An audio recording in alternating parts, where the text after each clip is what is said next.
It is time once again for another Apple Circle podcast. We are back after a little bit of a hiatus. We had Thanksgiving. We had sort of a lull in the news cycle, but we are back and we have returned to a really exciting announcement. And that is, Matt, it's still sort of a lull in the news cycle. It is, I guess this is like notoriously a really slow time it makes for sense. news in general, especially Apple news. And this year is showing no mercy. It is a really, really slow Q4. Yeah, we were talking before. It's like, yes, it's very slow, but at the same time, I think because we got so much cool stuff this year, it just makes it feel extra slow. But I guess we could just jump right into it. As we go into 2023 and the end of 2022, there are a lot of products that we were expecting that we didn't get, and some that we were expecting to get very soon. So I think we were just going to go through each product line and discuss which ones not you should buy, but which ones you should stay away from, because right now is kind of one of those critical moments where you could make a very, let's say, unwise decision in your purchasing, because we're expecting a lot of updates pretty soon. So where do you want to start? What do we want to go over? Let's start, I guess, let's get like the easy stuff out of the way, because I feel like a lot of people, you're Christmas shopping, looking for gifts for your family, and you want to make sure you don't buy something that's going to be out of date. So let's go like with the safe areas. I think any iPhone is safe. The iPad line is generally safe. Like the major stuff is there. Let's talk about AirPods, because I feel like this is a very popular stocking stuffer or a main present. They're not cheap, hundreds of dollars these days. Actually, some good deals on AirPods Pro just came back up. But let's talk about the AirPods you should avoid. So, Matt, your thoughts on AirPods Pro, AirPods 3? Are those generally safe, or are we expecting an update like in the next couple of months? Not for those. I would say we're pretty safe on those. Honestly, it's kind of tough to know because we don't have that much of a track record for these products. But for the AirPods Pro 2, those just came out, so I think you're good with those. AirPods 3, I guess technically it's possible they would come out with a new version, but the AirPods 3 took forever to come out, so who knows? I think you're safe there. And even then, even if they do an update pretty soon, like within, I guess, let's say 9 months, then the product you're getting now is still excellent. They're still really good, so I think perfectly fine there. Now, where you may want to hold off is if you're in the market for a pair of AirPods Max, because those have been rumored to be getting some sort of update for quite a while now. Obviously, it hasn't happened yet, but we are expecting that in some shape or form. Do you know what we're kind of expecting? There's a few ideas I have, but like, what is there anything kind of confirmed? It seems like as of right now, sort of the list is new color options or refined color options, probably the new H2 chip like AirPods Right. Pro. So it'd be better audio processing, supposedly support for like lossless audio, better sort of active noise cancellation, that new like active transparency mode. You'd have, better spatial audio, like all the benefits of AirPods Pro sort of in those larger AirPods Max. And that's sort of it, which this sort of is a tough one to call, because I feel like, I don't know about you, but I've seen AirPods Max around more and more. I feel like they've gotten more popular as they've been out seen a lot. longer. Yep. And if you can find one for a good deal, which lately they've pretty much been on sale everywhere but Apple, they've been like at least $450, so that's $100 off, if not lower than that.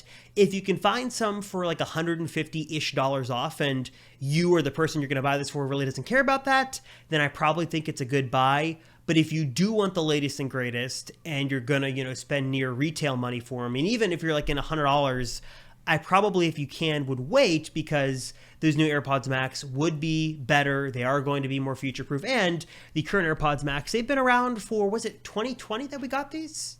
Right? It's been a couple of years. So it's been a few years for sure. Yeah. So definitely, not that the current models are bad, but a new model is coming with new features. So unless you're really dead set on getting these now and you're okay with missing out, on the new stuff, then I'd probably wait just a little bit longer. Probably earlier, hopefully in the year, we see new AirPods Max. Yeah, I just looked it up, December 15th, 2020, so we're coming up on 2 years. And also, I'm seeing right here, Best Buy has them for $450, which is about $50 cheaper than usual. So, yeah, these deals are going to be popping up, so I'd definitely take a look. I would say, as someone who owns these, the things that would make me upgrade that basically means this is a big update to me is if it does get that lossless audio support, and if they have some better charging solution, because it's one of the only products I have right now that I need to plug in over Lightning, and it's very annoying. Give me wireless charging or give me USB-C. preferably wireless charging, honestly. But if we can get one of those things, I'm going to upgrade. And if we can get even more on top of that, I'll be happy. But then at the same time, like, I'm thinking about it at the same time, I'm very happy with my AirPods Max. So I don't know. I'm not too concerned about this. Like you said, if you can find a good deal, get them. You're going to love them. But if you can wait, I'd still wait. I will say, yeah. One of the other, real quick on AirPods Max, the other rumor, I guess one of the big ones I totally forgot about, was that hopefully, rumor has it, we'll see a new case to go with AirPods Max as well. Because I forgot there was. I don't know about you, Matt. Mine sit on like a dock. I never use the case. Yep. And it definitely does lead to idle battery drain way faster than if they were in the case. Like I'm constantly having to charge them because they're sitting sort of in a ready state. But that case is awful. I have mine buried in a drawer back there because it's so useless and it's so tough to get them out and use them and then put them back. Do you use yours in the case primarily? You Nope. have it on a stand? I forgot there was a case. I actually got this custom 3D printed stand from Etsy, so it like sits perfectly in there. And what's nice about it is that it has cable routing, so I can plug in the cable when it's docked. So basically, I never think about charging them because they're always charged. So that's nice. I have I could do that too. I have this Grove made headphone that's a really stand, good and there's a little. Obviously, there's enough clearance here that I could just plug a lightning cable in there, which I should do. But just way more useful than keep it on the case. Let's move on and talk about the Mac. Another one, I feel like around the holidays, Black Friday, Cyber Monday, and especially now before Christmas, everyone wants to get a new laptop for Christmas. What are your thoughts on the current Apple laptop line? What do you think is a go, and what do you think you should wait on because some changes could be coming?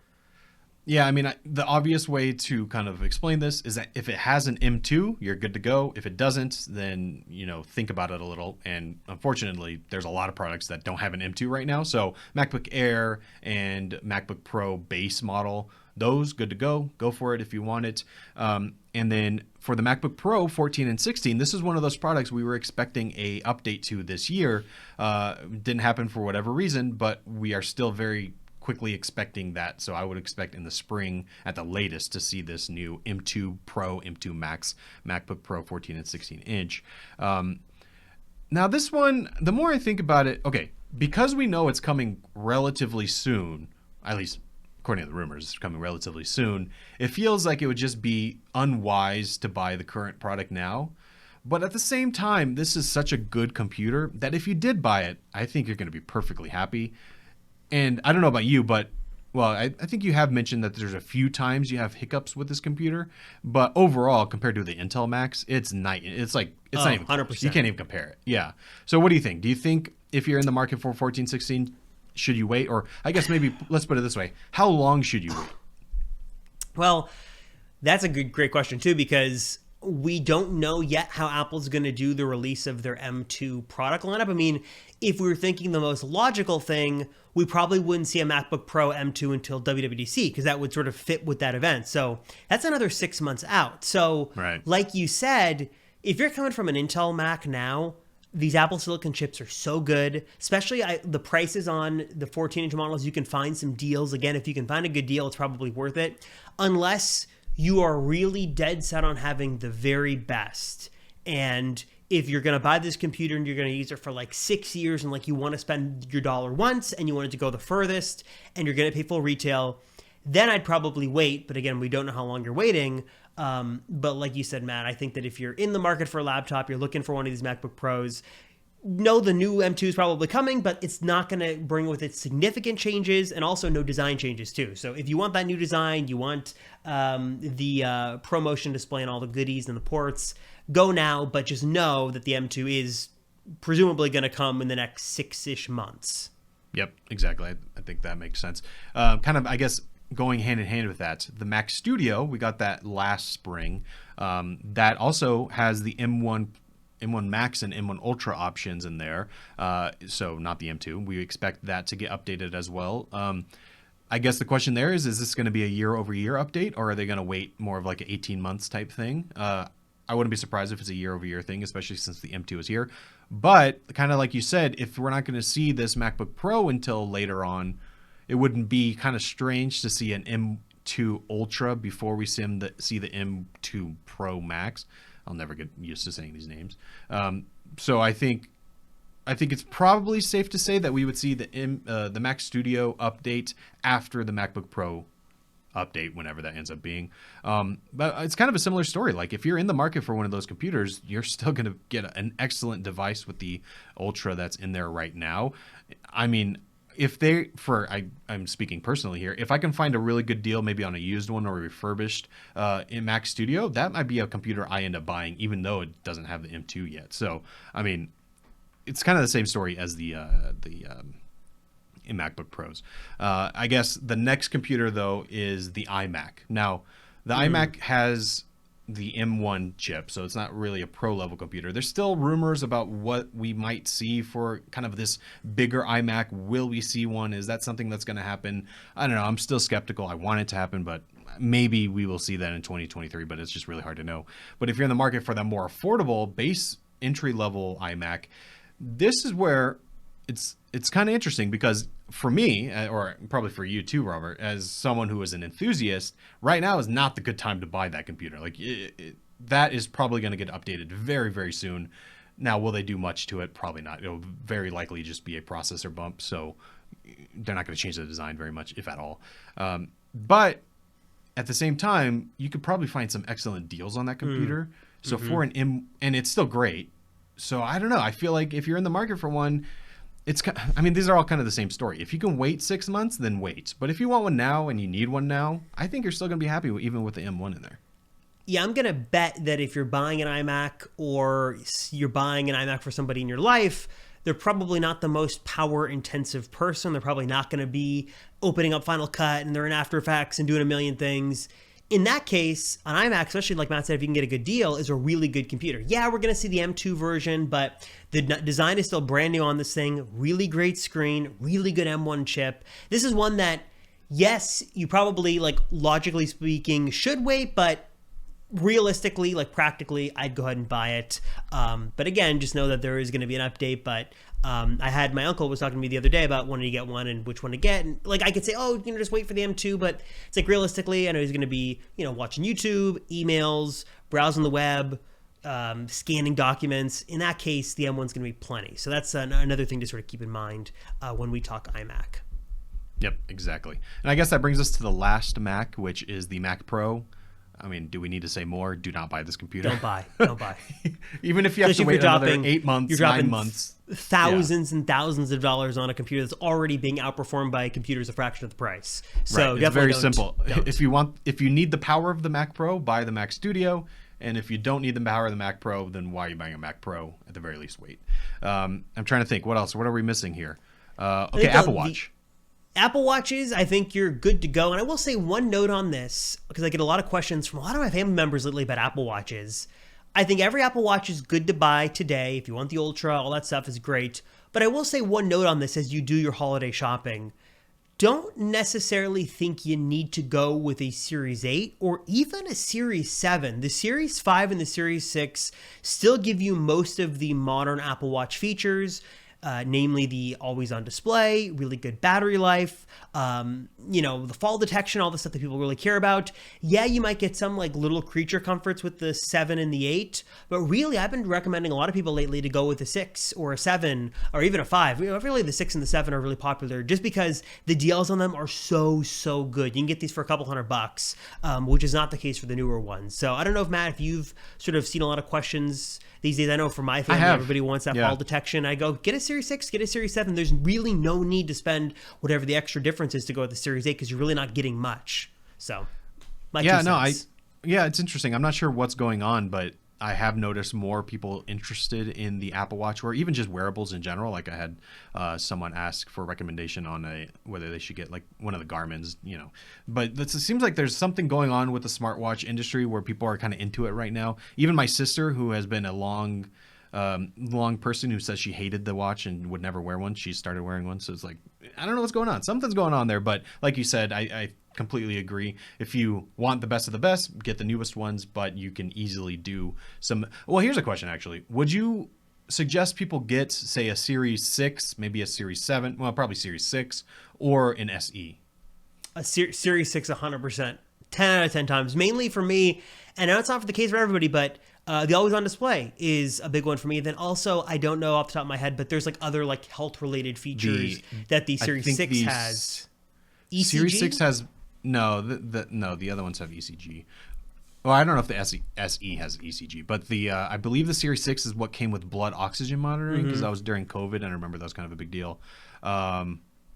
And then it has the other health, it has every health sensor except for the temperature sensor, which is new for the latest generations, and that I haven't even noticed it exists. So, have you noticed that the temperature sensor is a thing? Have you paid Not at attention all. to I'm it? trying to look right now to see what the deals on the Series 6 are, because a lot of places have them. You're gonna have to refurbished find and one. stuff. Yeah, you're gonna have to find one, because I don't think Apple makes that anymore. So like, it's gonna be tougher, but they exist.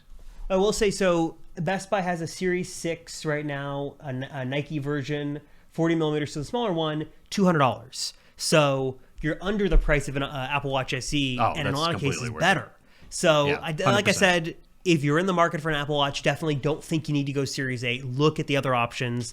And then we've had other episodes and discussions about Apple Watch Ultra and stuff like that. So just a little thing to consider there. And then one more product sort of worth your consideration is a HomePod Mini. Matt, I know you are in the HomePod ecosystem. You're a fan of the HomePods, and kind of in a weird place because it almost feels like the HomePod Mini has sort of been abandoned a bit. Like Siri hasn't really gotten any meaningful updates. The HomePod Mini got some new colors. But do you think it's a worthwhile investment for, what is it, $100 these days? Do you think it's worth people picking up, or do you think there's greener pastures elsewhere? Well, I guess I've always explained it this way. It depends what you're doing with it. So if your purpose of having a smart speaker in your house is to ask it questions and have it give you any answer that you could possibly imagine, then go with Google. If you want it to control like the most random smart home product that you've never heard of, but you somehow bought or was given for Christmas or something, then maybe get an Alexa. But if you want smart control that hears you every single time and is very smart about the way you talk to it, like it can decipher how you talk to it, and you want really good sound quality, and you want HomeKit support, honestly, is the biggest reason, then I think the HomePod is worth it. Like for me, I don't ask my smart speakers questions. Like I just don't use it that way. That's not really something I ever do. Even when I had the Google Assistant built into my, like I used to have the whole Google setup everywhere, and I never really asked it questions. It was purely for listening to music and asking it to control smart things in my house. So if you're using it that way, HomePod, absolutely the way to go. Has the best sound quality for those small speakers. But if you want the other things, then I think it's definitely worth going the other way. But there is this question of whether you should buy the HomePod Mini now, not because of its features, but because of what we will see soon from Apple in the HomePod space. So the HomePod Mini, I think they're probably not going to change very much, if at all. Maybe we'll get new colors. But there is this rumor that a new, bigger HomePod is coming. We were possibly going to see that this year. That obviously didn't happen, but maybe we'll see that very soon. If you're in the market, I would say maybe don't buy a HomePod right now, unless you weren't going to spend more than $100 to begin with. If you're not going to spend more, get the HomePod Mini. You're going to like it. If you were planning on spending more, or you're okay with spending more, I would wait on the HomePod and see what Apple does, because I love my big HomePod, even though it's now discontinued and doesn't exist anymore. That's still one of my favorite products that I use every single day. So it's a tough one, but